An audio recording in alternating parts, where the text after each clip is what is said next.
Coucou tout le monde, je suis ravie de vous retrouver aujourd'hui dans cette vidéo. J'espère que vous allez bien. Il y a quelques semaines, le Festival international du jeu se tenait à Cannes. Donc moi, pour des raisons personnelles et professionnelles, je ne peux pas m'y rendre car généralement ça tombe quand je travaille.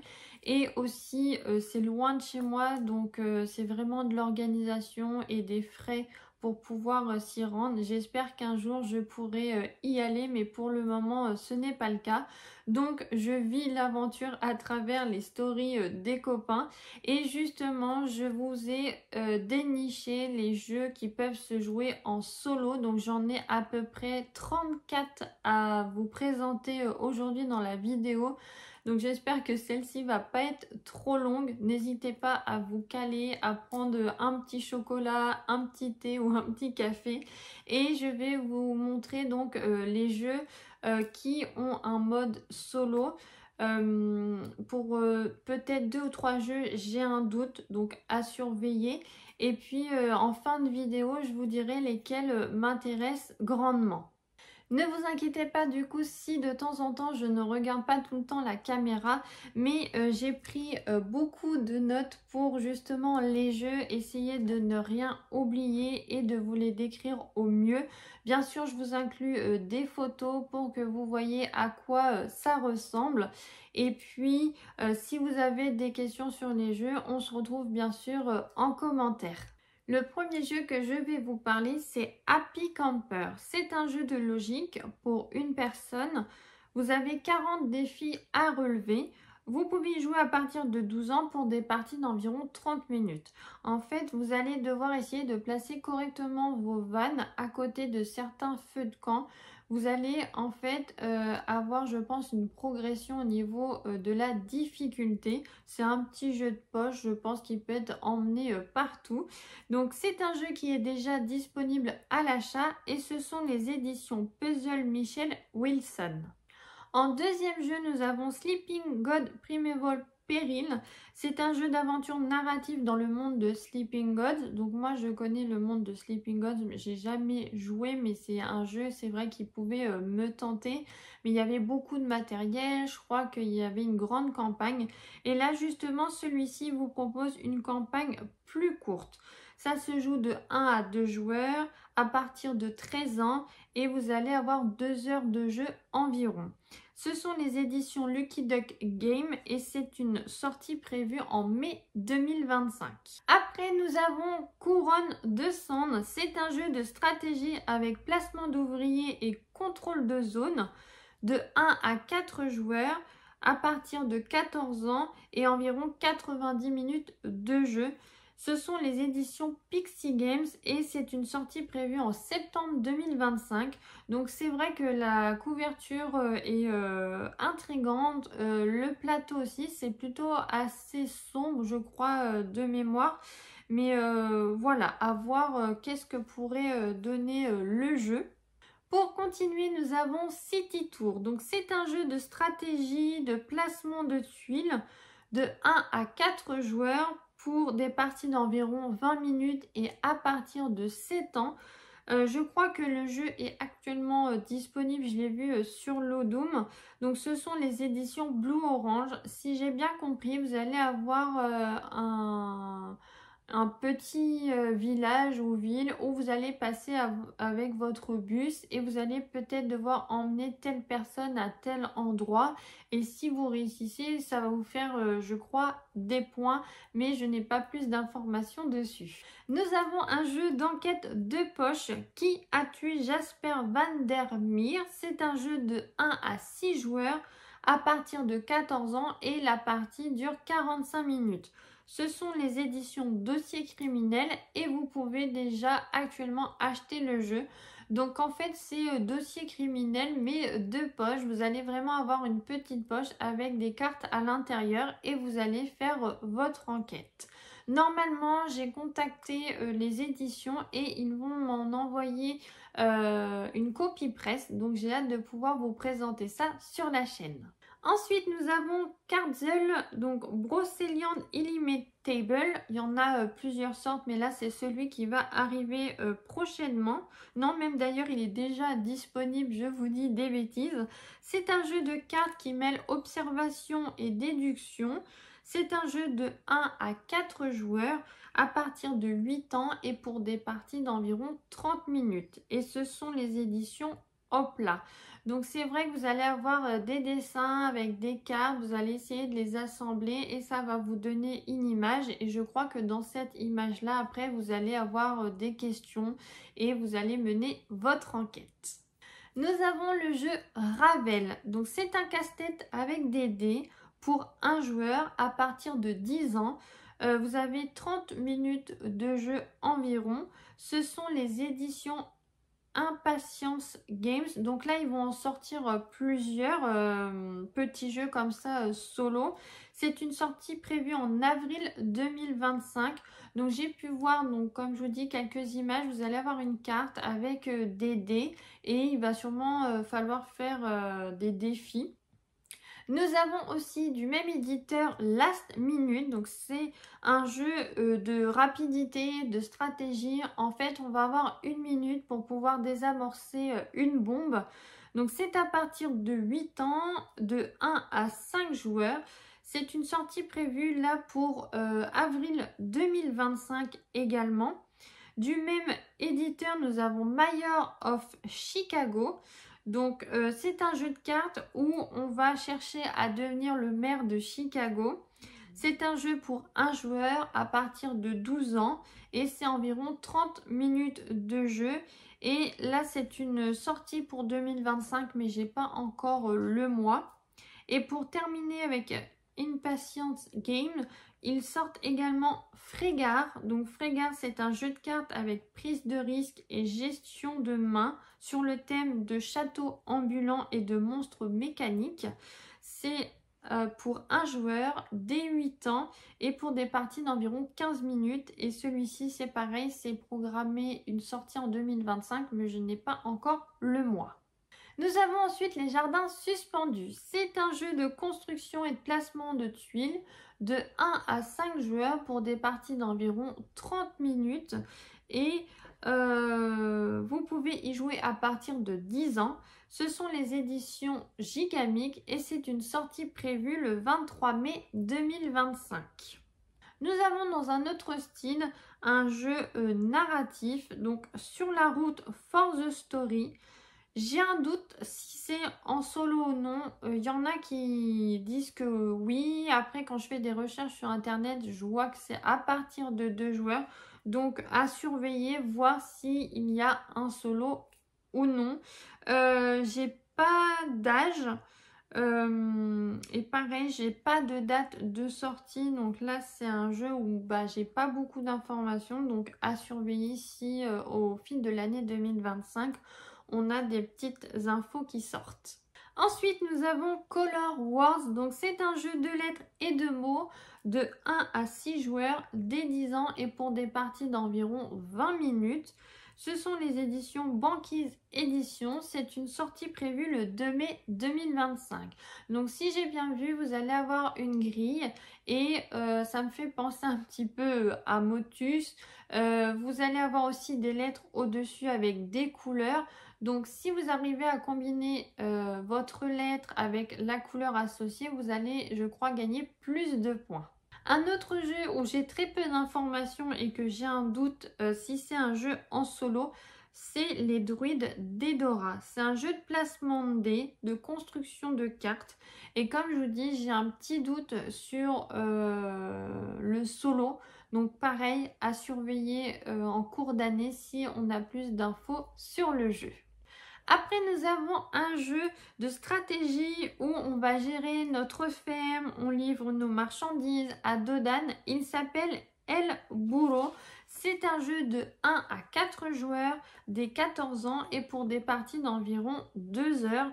Donc, ce sont les éditions Fantasy Game. C'est une sortie pour printemps 2025. Selton Sea, c'est un jeu de gestion de ressources et placement d'ouvriers de 1 à 4 joueurs. dès 12 ans et pour des parties d'environ 2 heures. Ce sont les éditions Yellow et c'est une sortie prévue en avril 2025. Donc Silton Sea, je crois que c'est le jeu où on va essayer de produire plus de lithium. Je crois que c'est ce jeu-là si je ne me trompe pas. Et puis on a une espèce de graduation, enfin ça me fait un peu penser comme les actions ou quelque chose comme ça. Si je me trompe pas, je crois que c'est ce jeu-là. Je crois qu'il est en précommande sur l'Odoo. Mini Rogue, le conseil, c'est une extension stand-alone. Qu'est-ce que ça veut dire?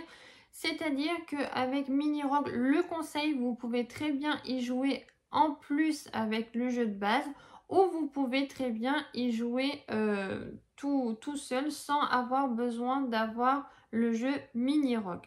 C'est un jeu qui se joue de 1 à 2 joueurs pour des parties d'environ 45 minutes et à partir de 14 ans. Mini Rogue, c'est un petit jeu d'aventure donc qui reprend, je crois, toujours un peu la même base, c'est-à-dire que vous allez être dans une tour, vous allez affronter au fur et à mesure que vous montez les niveaux de votre tour des méchants. C'est toujours Nuts qui est à la tête du jeu et c'est prévu pour une sortie en septembre 2025. Un nouveau microgame va arriver, c'est Ukiyo. C'est un jeu de 1 à 4 joueurs pour des parties d'environ 15 minutes et à partir de 8 ans. Le but, ça va être de créer des paysages harmonieux. Donc, ça va être un jeu de logique et de stratégie. C'est donc Matago au niveau des éditions et il sort le 2 mai 2025. Le prochain jeu, c'est Tale of Nine. Jeu de cartes et d'aventure solo à partir de 8 ans. Ce sont des parties d'environ 15 minutes et c'est les éditions Arkham Society. Le jeu normalement est actuellement disponible. Après, je vais vous parler de Kinferdale où nous avons à avoir 3 boîtes avec 3 aventures différentes. Donc nous avons Scorn's Stockade qui sort en mai 2025. Nous avons Vainglory's Grotto en octobre 2025 et nous avons aussi Carlos Lab en mars 2025. Donc en fait, ça va être un jeu de cartes, de gestion de main de 1 à 2 joueurs à partir de 14 ans et pour des parties de 45 minutes environ. Et ce sont les éditions Colossal Games qui sont à la tête de ce projet. Donc j'ai vu aussi que je crois que ces jeux-là, à la base, je me demande si ce n'était pas des KS. Et en tout cas, les images sont très jolies, je trouve, et colorées. Les cartes sont pas mal de mémoire.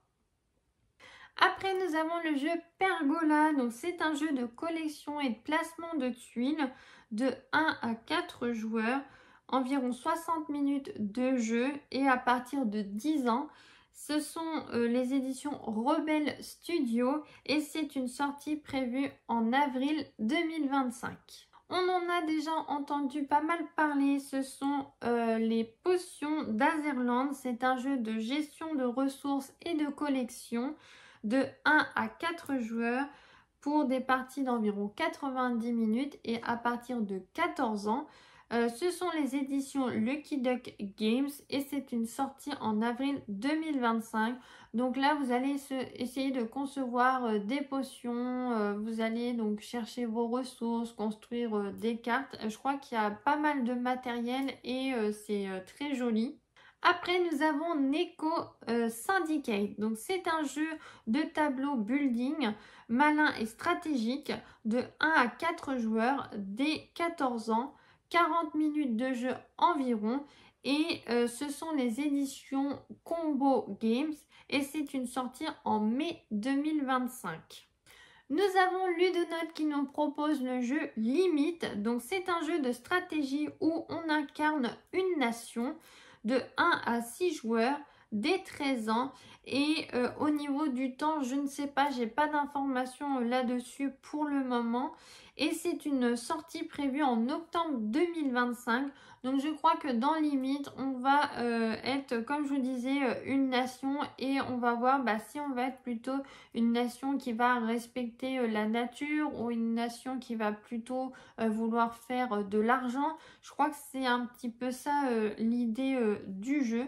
Donc à voir ce que ça donne.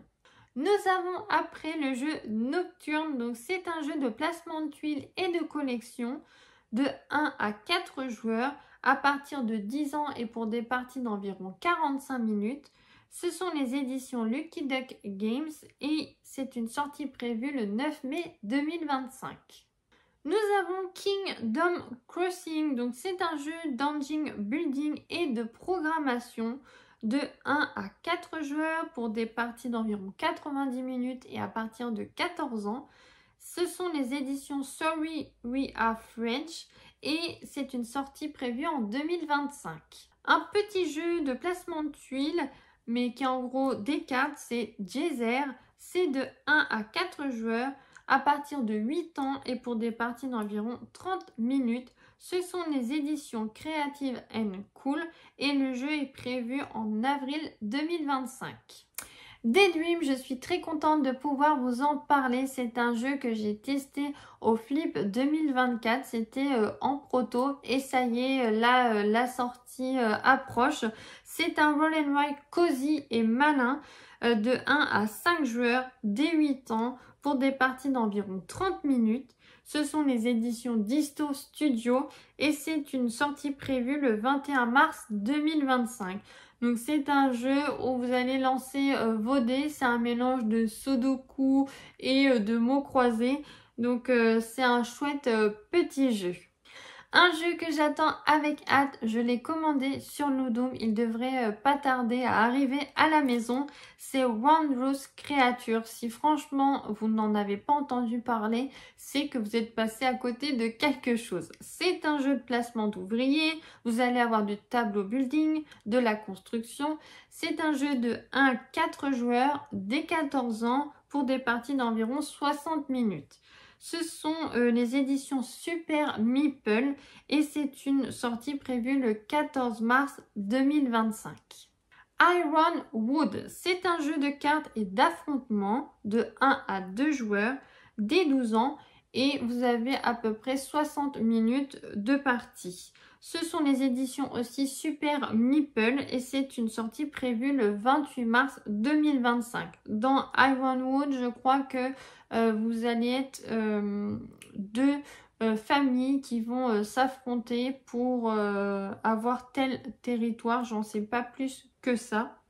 Le prochain jeu que je vais vous parler, c'est Magicarta. C'est un jeu d'énigmes narratif évolutif de 1 à 4 joueurs dès 10 ans pour des parties d'environ 40 minutes. Donc 40 minutes pour chaque chapitre. C'est Fanielia qui est l'illustratrice et je crois que c'est Gigami qui va faire l'édition du jeu. Il sort, il me semble, le 14 mars. En tout cas, c'est un jeu que j'aurai le plaisir de vous présenter sur ma chaîne parce que Fanielia va m'envoyer une copie presse. Donc, je suis très contente de pouvoir vous présenter ce jeu. Allez, tenez bon, on est bientôt arrivé à la fin de cette vidéo. En jeu que j'ai à vous présenter, nous avons Pop. C'est un jeu de gestion de main, de déduction. Vous allez avoir des cartes. Donc c'est de 1 à 5 joueurs dès 8 ans pour des parties d'environ 20 minutes. C'est les éditions Musoka Studio et c'est sorti... Enfin, ça va sortir le 25 avril 2025. Sur le jeu suivant, j'ai un doute de savoir s'il est vraiment en solo ou non. C'est les derniers druides. J'ai pas trouvé beaucoup d'informations dessus. C'est un jeu de cartes, de construction, de gestion de ressources, de 1 à 4 joueurs normalement, dès 10 ans et pour des parties de 40 minutes. Ce sont les éditions Blue Cocker et c'est pour une sortie 2025. Et comme dernier jeu, je vais vous parler de Eternal Deck. Donc c'est un jeu de cartes de 1 à 4 joueurs dès 10 ans. environ 30 à 40 minutes de jeu. Ce sont les éditions Pixie Games et c'est une sortie fin 2025. Donc Eternal Dex, c'est un jeu qui, par son graphisme, a marqué le fige. Je crois que ça a interrogé beaucoup de personnes. Donc à voir, pareil, j'ai un doute s'il est bien en solo celui-là. Mais pareil, au fur et à mesure de l'année, on va peut-être avoir des informations dessus. J'espère que cette vidéo vous a plu et n'a pas été trop longue. Je voulais vous donner un petit peu mon ressenti sur les éventuels jeux qui pourraient me plaire. Donc déjà, vous êtes sûr que sur la chaîne, je vous présenterai Magikarta parce que j'ai demandé si c'était possible d'avoir une copie presse et ma demande a été acceptée. Je sais aussi que je vais avoir, comme je vous disais, Qui a tué Jasper Van der Meer. Donc c'est un petit jeu d'enquête de poche. Donc j'ai hâte aussi de vous montrer ça. J'ai commandé Wondrous Creature. J'ai hâte de le recevoir. C'est un jeu que j'attends depuis longtemps. En fait, c'est quand Gaëlo et Chico ont testé, je crois déjà il y a un an, sur en gros le Fige 2024, ils avaient testé la version anglaise et le peu qu'ils nous avaient montré, moi ça m'avait vachement donné envie, le fait d'aller chercher ses ressources, les petits personnages qui sont mignons, les cartes vous verrez elles sont belles, donc voilà. Après comme autre jeu donc, qui pourrait m'intéresser dans la liste, j'avais vu donc peut-être Mayor of Chicago. Sur la route for the story, les cartes avaient l'air très jolies. C'est un jeu narratif et apparemment où il y a de la rejouabilité, donc à voir. J'aime bien les jeux de lettres et de mots, donc pourquoi pas Color Words. Après, donc Daydream, je vais voir si je vais l'acheter ou non. Kingdom Crossing, donc j'ai pas eu beaucoup d'informations dessus, mais vu les visuels, je le trouvais très joli. Pergola également, donc c'est le jardinage et tout, ça avait l'air très mignon aussi. Quand vous aurez vu les images, peut-être que vous aussi ça vous donnera envie. Le mini rogue, le conseil, moi j'ai pas de jeu de base, donc pourquoi pas essayer celui-ci aussi. Les potions d'Azerland avaient l'air bien également. Après, il faut voir bien sûr en solo comment ça tourne parce que c'est vrai qu'on dit des fois c'est à partir de 1 joueur jusqu'à tant de joueurs. Mais il y a certains jeux où c'est plus amusant d'y jouer à plusieurs que solo. Donc voilà, après savoir si les solos, est-ce que ça va être contre une IA, est-ce que ça va être différents niveaux de difficulté, est-ce que ça va être juste battre son score, voilà, faut voir aussi ça. Après, comme autre jeu, Pop de Musoka Studio, je me demande ce que ça donne aussi en solo. Eternal Deck, je vous ai dit, bah, c'était très attrayant, comment dire, les cartes, les dessins, c'est un plateau très noir, donc voilà. Et les derniers droïdes m'intriguaient aussi. Déjà la boîte, je la trouvais très jolie. Et apparemment le but ça va être de remettre en marche des droïdes. Donc voilà, il y a quand même quelques petits jeux qui m'intéressent. Après, à voir et à cibler vraiment qu'est-ce qui me donne envie et dans quoi je pourrais investir. Je vous remercie d'avoir regardé cette vidéo. C'était chouette de surveiller la story des copains qui étaient au Fige pour voir qu'est-ce qu'il y avait comme jeu avec un mode solo. N'hésitez pas à me faire un retour sur les jeux que vous avez pu tester au Fige ou ailleurs. Si vous avez été déçus, s'il y en a que vous avez déjà commandé, précommandé. Je vous fais de gros bisous et à bientôt. Salut!